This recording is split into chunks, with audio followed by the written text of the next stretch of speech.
Bonjour chers enfants, aujourd'hui on va voir une nouvelle leçon, c'est compléter un assemblage de figures, c'est la leçon 119.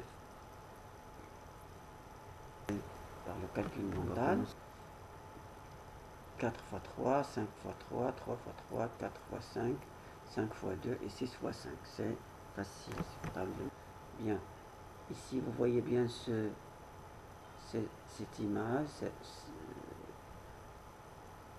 vous regardez bien, vous pouvez dessiner cette image, sinon vous pouvez l'imprimer, c'est pas moi, mais vous pouvez la dessiner pour travailler, pour la compléter, parce qu'on doit compléter cette image là. Bien, l'activité c'est on va reproduire la figure que vous viendrez de voir, la figure qui est dans l'image précédente. Alors, tu peux commencer par le cercle, c'est-à-dire tu peux tracer le cercle, le rectangle ou par le segment oblique, c'est-à-dire la diagonale, qui va de droite à gauche, mais pas par celui qui va de gauche à droite, l'autre diagonale. Pourquoi?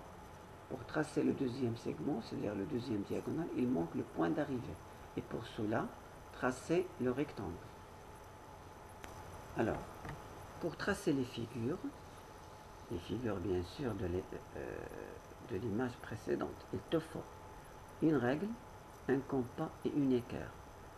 Tu fais attention à l'utilisation de l'équerre et du compas. Tu fais attention au prolongement des segments, c'est-à-dire les segments du rectangle et les segments des diagonales. Il faut bien les tracer et il faut faire attention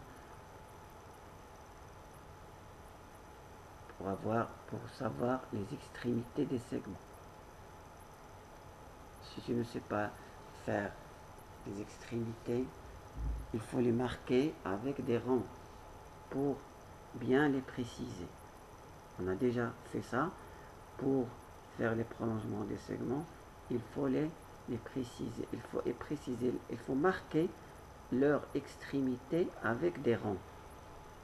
Et tu fais attention à la précision des tracés.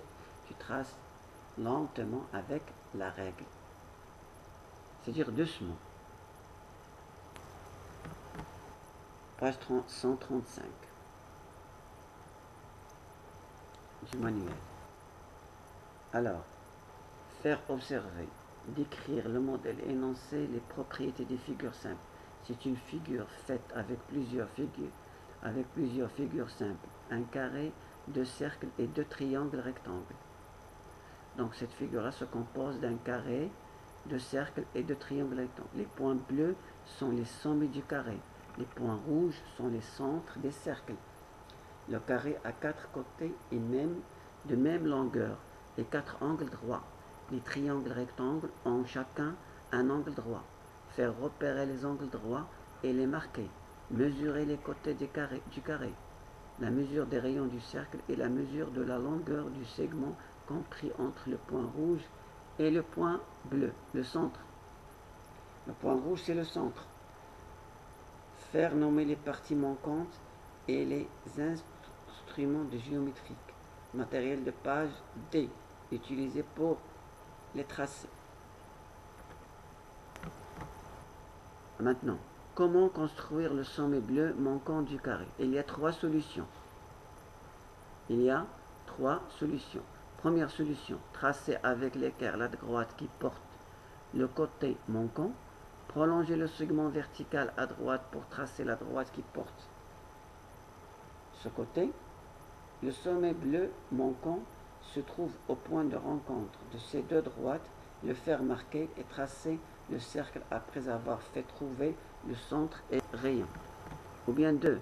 Tracer le cercle après avoir fait trouver le centre et le rayon. Tracer le côté droit du carré en prolongeant la partie déjà tracée à l'intersection du cercle et du côté prolongé. Marquer le point bleu du sommet manquant. On peut alors tracer le côté manquant du carré. Ou bien 3. Mesurer le côté du carré, utiliser une équerre pour tracer l'angle droit en bas à gauche, puis la règle graduée pour tracer la longueur du côté du bas. Marquez le point bleu au bout du côté pour avoir le sommet bleu et en bas à droite.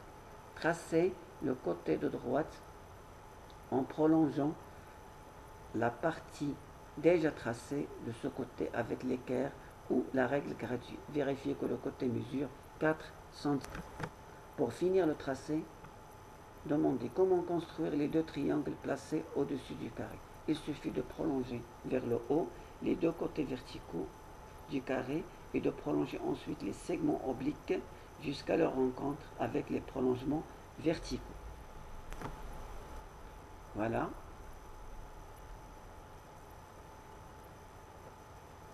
Donc, revenons après aujourd'hui. Nous avons appris à compléter un assemblage de figures. Application, tu fais l'exercice 2, la page 135. Merci les enfants.